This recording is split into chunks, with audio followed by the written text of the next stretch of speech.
ఏం తమ్ముడు పెట్టి కావాలా? నేను చెప్పలా నా షాపు చాలా లక్కీ షాప్ అని.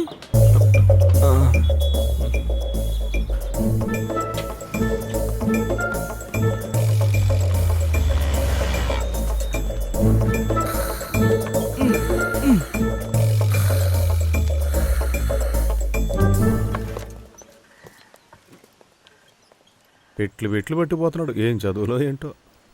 ఇంకెన్ని పుస్తకాలు ఉన్నాయో.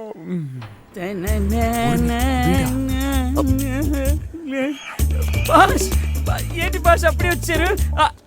ఆ ముఖ్యమైన మ్యాటర్ దొరికిందా? అవును, ఎవరింటికి పెట్లు? సారింటికే తీసుకెళ్తున్నా. మీకెందుకు బాస్ 2 పెట్లు? అది ఇంట్లో చాలా బుక్స్ ఉన్నాయి, లైబ్రరీకి డొనేషన్ ఇద్దామని. తమ్ముడు నువ్వు వెళ్ళరా, బాస్ కి నేను హెల్ప్ చేస్తాలే. సార్ ఇదిగో. ఆగండి బాస్, డోర్ డెలివరీ ఫ్రీ కదరా? అయితే డబ్బులు ఎందుకు ఇవ్వాలరా నీకు? అవసరమా? దీన్ని లంచం అంటారు తెలుసా? పోరా. వీళ్ళంతా ఇంతే బాస్, డబ్బులు లేకపోతే బూతులు తిడతారు. నేను హెల్ప్ చేస్తాగా, అలా చూస్తారేంటి సార్? మీరు కూడా చేయండి అంతే, ఇంకా టెన్షన్ ఏంటి? రండి. అది అది మెల్లిగా మెల్లిగా సార్, మెల్లిగా బాస్, లోపలికి. అంతే అంతే బాస్. మీ డబ్బులు ఎలా సేవ్ చేసినో చూసారా? ఆ DVD మాత్రం మర్చిపోదు బాస్.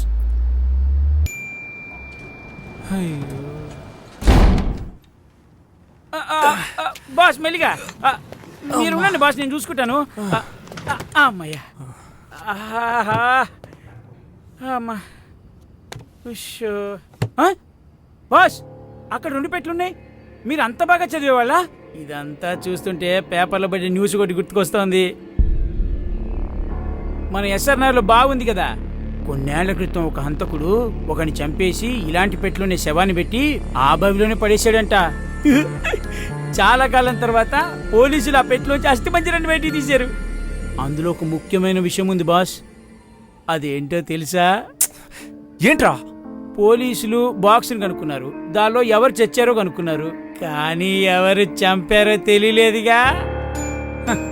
దేశంలో ఎన్ని అన్యాయాలు జరుగుతున్నాయో చూసారా బాస్?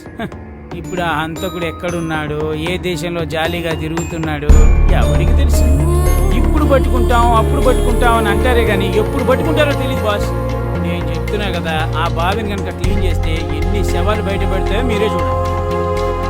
పైగా బాస్, ఆ బావిలో పెద్ద నిధి కూడా ఉందంట.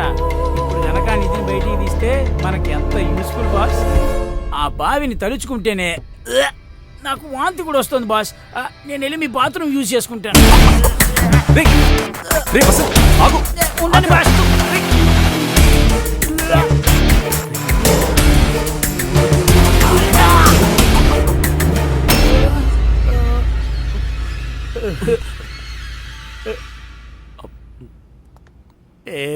బాత్రూంలో గర్ల్ ఫ్రెండ్ ఉంది కదా?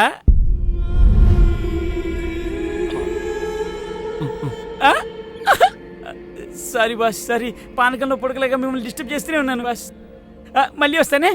మీరు తీసుకొచ్చింది మర్చిపోకుండా యూజ్ చేయండి. ఏదైనా ఇంపార్టెంట్ ఉంటే పిలవండి.